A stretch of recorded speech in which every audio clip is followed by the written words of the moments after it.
네, 여러분 이번 시간에는 제6장 제4절 공소제기의 효과에 대해서 살펴보겠습니다. 먼저 공소제기가 갖는 의의에 대해서 살펴보면요. 공소제기에 의해서 수사 절차가 종료되고 법원에 소송이 계속되어 공판 절차가 개시가 된다는 것은 우리가 이미 알고 있는 내용이죠. 그래서 피의자는 피고인으로 지위가 변화가 되고 수사의 주체였던 수사에 관여했던 수사기관으로서의 검사는 공소 수행자가 되겠습니다. 그래서 피고인과 검사가 대등한 소송의 주체로 등장을 하게 되고요. 공소제기의 효과는 공소장에 기재된 공소 사실에 의해서 법원의 심판 범위가 한정이 되겠지요. 앞서 공소제기의 방식에서 공소장을 살펴본 바가 있습니다. 공소시효도 정지가 되겠습니다. 다음으로 공소제기의 소송법적 효과에 대해서 좀 더 자세히 살펴보면요. 먼저 첫 번째로 법원의 소송 계속이라는 효과가 생깁니다. 사건이 수사기관을 떠나서 법원의 지배 아래 있게 되는 것을 소송 계속이라고 하죠. 그리고 그와 같은 법원을 수소법원, 공소를 제기받아서 사건을 처리하게 되는 법원을 수소법원이라고 하죠. 공소를 제기받아 현실적으로 심판을 행하게 되는 법원입니다. 이와 같이 공소제기에 의해서 소송 계속이 생기게 되면 적극적 효과와 소극적 효과가 생기게 되는데요. 적극적 효과로서는 법원은 사건을 심판할 권리, 이제 심판권이 생기고요. 한편 그와 같은 심판은 의무이기도 하죠. 심판권과 심판 의무가 생기게 되고, 검사와 피고인은 그 지위 변화에서 살펴본 바와 같이 대등한 당사자로서 심리에 관여하고 심판받을 권리, 검사에게는 심판을 받을 권리, 또 당사자에게는 심판을 받을 의무, 이런 것들이 생기게 된다고 할 수 있습니다. 소송 계속으로서 생기게 되는 소극적 효과에는 이중 기소가 금지되는 것이 가장 중요한 효과가 발생을 하게 되는데요. 동일한 사건에 대해서 이중으로 다시 중복해서 공소를 제기하는 것은 허용되지가 않겠지요. 만약에 같은 법원에 이중 기소가 된다 그러면 시간적으로 뒤에 제기된 소에 대해서 공소기각 판결로 종결을 하면 되겠습니다. 327조 3호의 규정이 있고요. 사물관할이 다른 법원에, 사물관할은 아직 우리가 배우지 않았는데요. 사물관할은 사건의 경중에 따라서 단독재판부에서 재판할 것이냐, 합의재판부에서 단독재판으로 할 것이냐, 합의재판부에서 할 것이냐의 문제인데요. 그와 같이 단독판사와 합의부에 이중으로 기소가 된다 그러면 보다 중한 사건을 처리한다고 하는 법원 합의부에서 선후에 관계없이 이 경우에는 법원 합의부에서 심판하도록 형사성법 제12조에 규정을 하고 있는 거고요. 만약에 단독재판이면 단독재판, 합의재판이면 합의재판과 같이 사물관할이 같은 여러 법원에 이중기소가 된다 그러면 그때는 시간을 따져서 먼저 공소를 받은 법원이 심판하도록 13조에서 규정하고 있습니다. 그러니까 이중기소에 대해서는 사물관할이 같은지 다른지를 보아서 사물관할이 같으면 시간적 순서에 따라서, 사물관할이 다르면 시간적 순서에 관계없이 합의부에서 심판한다, 이렇게 이해하시면 되겠습니다. 그에 따라서 심판할 수 없게 된 법원이 생기게 되겠죠. 그러면 그 심판할 수 없게 된 법원에서는 공소기각 결정으로 사건을 종결하면 되겠습니다. 328조 1항 3호의 규정이 있습니다. 이와 같이 공소제기의 첫 번째 효과는 소송 계속이고요. 법원의 소송 계속이고요. 두 번째 효과는 심판 범위가 한정된다는 것입니다. 탄핵주의 소송구조, 즉 불고불리의 원칙을 취하고 있는 탄핵주의 소송구조 하에서, 또 국가소추주의 하에서 기소독점주의가 채택되어 있는 상황에서 심판 범위가 공소제기에서 한정된다는 것이죠. 법원의 심판은 검사의 공소제기에 의해서 비롯되며 그 범위는 공소장에 기재된 공소사실에 한정되는 것이 불고불리의 원칙에 따른 겁니다. 또 세 번째, 보다 자세한 내용은 심판의 대상 공소장 변경론에서 또 다루게 됩니다. 세 번째 효과는 공소시효가 정지되는 것을 들을 수 있겠습니다. 공소제기는 공소시효의 진행을 정지하는 효력을 가진다고 253조 제1항에서 규정을 하고 있습니다. 검사가 공소제기라는 권리 행사를 했기 때문에 더 이상 시효를 적용시킬 수가 없는 상황이 되는 것이지요. 세 번째로 공소제기의 효력이 미치는 범위에 대해서 살펴보면요. 먼저 인적 효력 범위에 대해서 살펴볼 수 있겠습니다. 앞서 배웠던 공소장의 공소 제기 방식에서 모의 공소장을 한번 또 떠올려 보시기 바랍니다. 공소의 효력은 검사가 피고인으로 지정한 자에게 효력이 미치게 되겠죠. 그 사람에게만 248조의 규정이 있는데요. 공소장에서 피고인이라고 기재된 김갑동, 이을남 이런 사람들에 대해서 미치는 거죠. 법원의 심판 대상도 공소장의 성명 등의 기재에 의해서 특정된 피고인에 대해서 법원이 심판을 할 수 있게 되는 거죠. 그에 한정이 됩니다. 그게 피고인의 성명을 기재하는 기능 중에 하나이기도 했던 거죠.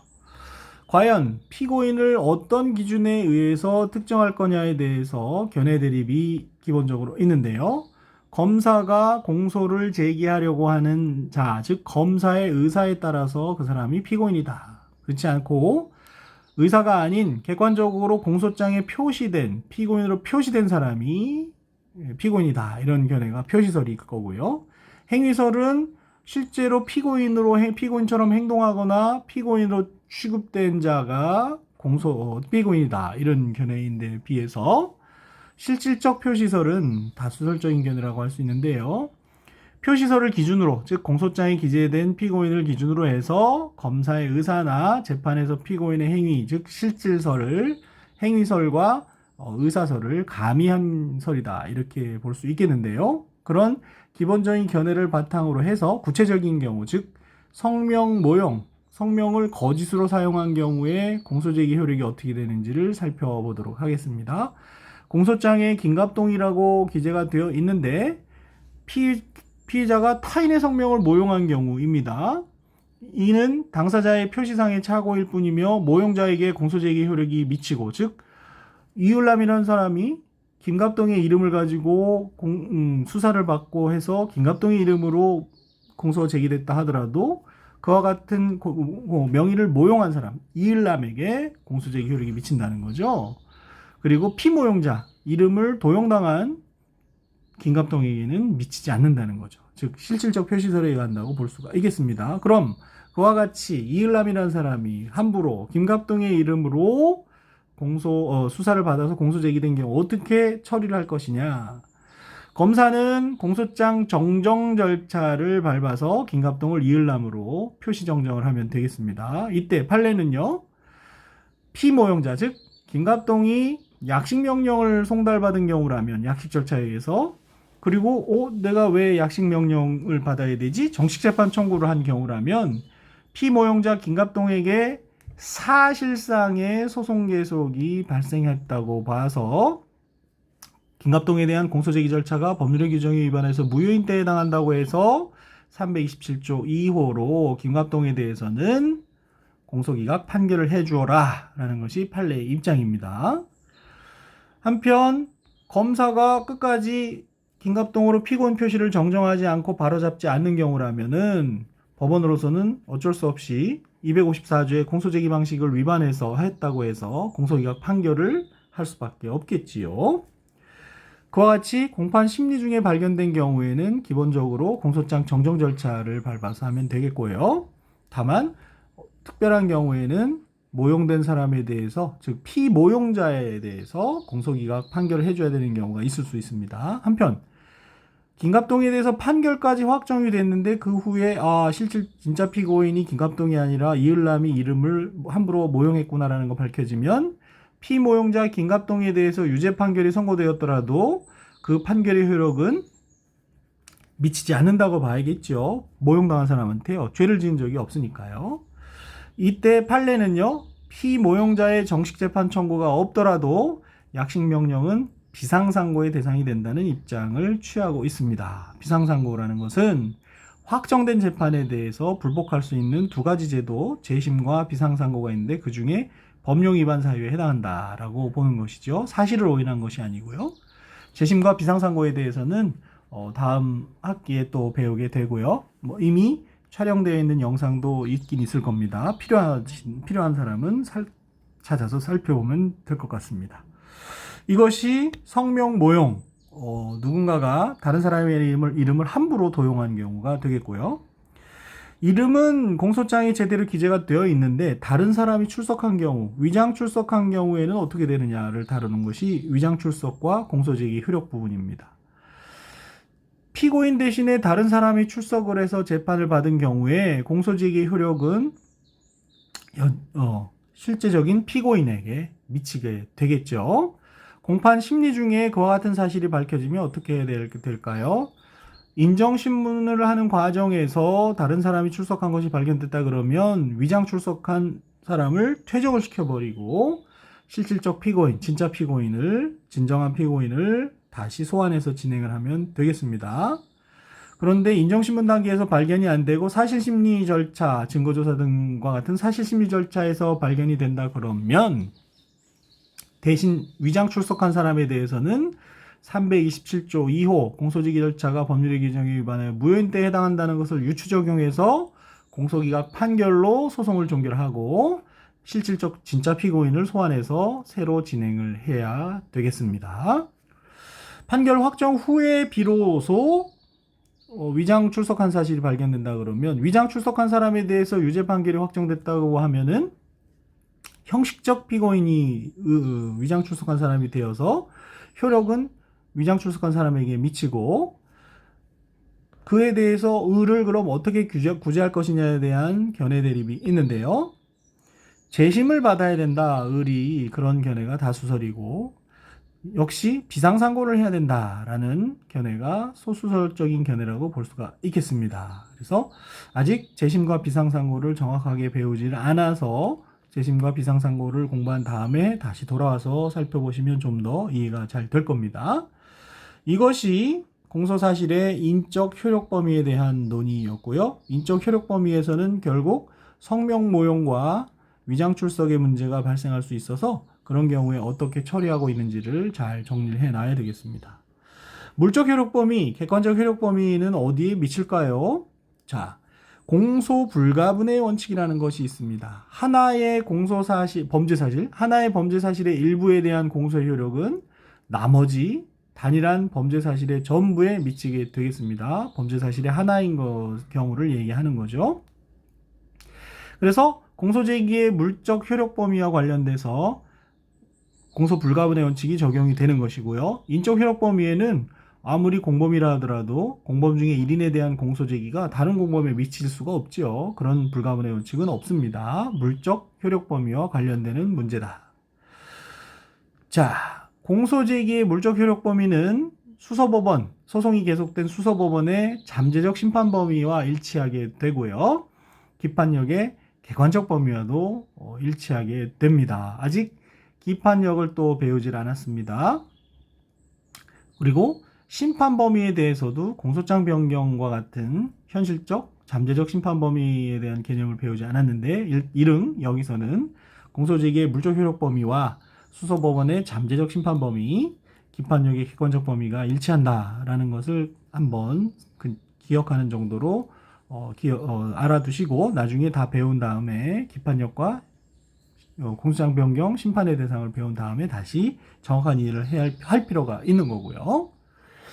문제는 일죄의 일부에 대해서 공소제기하는 것이 허용이 될까요? 공소 불가분의 원칙에 의해서 일죄의 일부에 대해서 공소를 해봐야 전부에 대해서 미칠 텐데요. 도대체 무슨 얘기를 하는 걸까요? 즉, 일죄의 전부에 대해서 혐의도 인정이 되고 소송 조건이 다 갖춰져 있어서 공소를 제기함에 별다른 장애 사유가 없음에도 불구하고 일부만을 기소할 수 있느냐의 문제를 일죄의 일부에 대한 기소라고 합니다. 주로 단순 일죄, 말 그대로 하나의 죄, 또 상상적 경험과 같은 과형상 일죄에서 문제가 되는데요. 견해가 대립됩니다. 소국설은 실체적 진실 발견, 하나의 죄에 대해서 전부 실체적 진실을 발견해야 된다. 또 검사의 자의가 허용되어서 일부만 기소하는 것은 안 된다라는 이런 입장을 취하는 것이 소국설이라고 한다면요. 적극설은요. 기소 독점주의, 어차피 검사가 기소를 독점하고 있고 일부 범죄에 대해서 기소유예를 할 수 있는 기소 편의주의를 취하고 있는데 검사의 권한이다. 따라서 248조 2항의 공소 불가분의 원칙이라는 것도 248조 2항의 내용도 다시 말해서 공소 불가분의 원칙을 규정하고 있는 248조 2항도 결국 일부 기소를 전제로 한 규정이다. 이렇게 이해하고 있는 입장이죠. 판례는 어떤 입장을 취하고 있을까요? 자기범 대신에 부자기범으로만 공소 제기가 가능하다고 판시한 사항이 있습니다. 그래서 적극설의 입장으로 볼 수가 있습니다. 즉 범인 도피를 시켰다는 자기범 대신에 직무를 유기했다는 부자기범으로 기소하는 것도 가능하다라고 해서 하나의 행위가 범인 도피죄에 해당하고 직무유기죄에 해당하는 경우에 하나를 일부만 기소할 수 있다라는 걸 인정하는 결론이 되어서 판례는 일죄 일부 기소를 허용하는 입장이라고 적극설로 해석이 됩니다. 자, 이와 같이 일부 기소를 하더라도 기소는 허용이 되지만 공소 불가분의 원칙이 적용되기 때문에 일죄 전부의 효력은 미치게 됩니다. 공소제기의 효력이요. 그래서 앞서 본 예에서 직무유기죄로만 공소를 제기했다 하더라도 공소제기 효과는 범인 도피죄에도 미치게 된다는 얘기죠. 그렇기 때문에 심판 대상은 법원은 현실적으로 심판 대상이 된 직무유기죄에 대해서 심판을 하지만 범인 도피죄는 이런 경우 잠재적 심판의 대상이 되어서 공소장 변경을 통해서 현실화될 수가 있습니다. 즉 현실적 심판의 대상으로 바뀔 수 있습니다. 공소장 변경까지 또 공부하시면 더 이해를 할 수 있게 되겠습니다. 친고죄 중에 일부에 대해서 공소 제기하는 게 허용이 될까요? 과거에 성범죄가 친고죄일 경우에 성범죄로 고소가 없어서 피해자의 고소가 없어서 성범죄를 기소하지 못하고, 예를 들어서 강간죄로 기소하지 못하고 강간죄의 구성 요소를 이루고 있는 폭행 협박에 대해서만 기소할 수 있을까? 예를 들면 그런 얘기가 되는 거죠. 현재는 성범죄가 2012년인가요? 그 이후에 비친고죄가 되면서 논의의 실익이 많이 사라졌는데요. 여전히 법리는 유효합니다. 고소가 있는 경우 일죄 일부 기소 문제에 해당이 되겠습니다. 고소가 있는데 일부만 기소할 수 있느냐의 문제가 되기 때문에 그렇죠. 검사에게 소추 재량이 있으므로 공소제기는 일부만 기소하는 것도 적법하고 공소제기 효력은 공소불가분의 원칙에 따라서 앞서 본 바와 같이 전체 일죄 범죄 전부에 미치게 되겠습니다. 친고죄인데 고소가 없거나 취소가 된 경우에는 그 부분에 대해서 소송 조건을 갖추지 못했음에도, 그렇죠? 소송 조건이 구비되지 못한 경우에 해당하죠. 공소제기 절차가 법률의 규정에서 위반해 그런 경우인데도 전부 일부만 기소하는 것은 공소기각 판결의 사유가 된다. 왜? 공소제기 절차가 법률의 규정에 위반해서 무효인데 해당한다고 보는 겁니다. 즉 친고죄의 경우라면, 아까 예를 들어서 강간죄 같은 경우라면 이것이 공론화되는 것을 그 당시 친고죄 규정이 있을 때 피해자가 원하지 않았는데 그 수단이 되는 폭행이나 협박 같은 것을 기소함으로 인해서 결국 그 범행 전말이 드러날 수밖에 없으니까요. 수사 재판 단계에서 친고죄로 규정한 취지에 반한다는 겁니다. 그래서 친고죄의 경우에도 고소가 있는 경우라면 일반적인 일죄 일부 기소 법리에 따라서 적극설의 입장을 취할 수 있겠지만, 고소가 없거나 취소된 경우라면은 공소불가분의 원칙 일죄 일부의 기소를 할 수 없다. 이렇게 이해를 하시면 되겠습니다. 자, 이렇게 해서 이번 시간에는 공소제기의 효과에 대해서 살펴봤고요. 다음 시간에는 공소 시효에 대해서 살펴보도록 하겠습니다. 여러분 수고하셨습니다.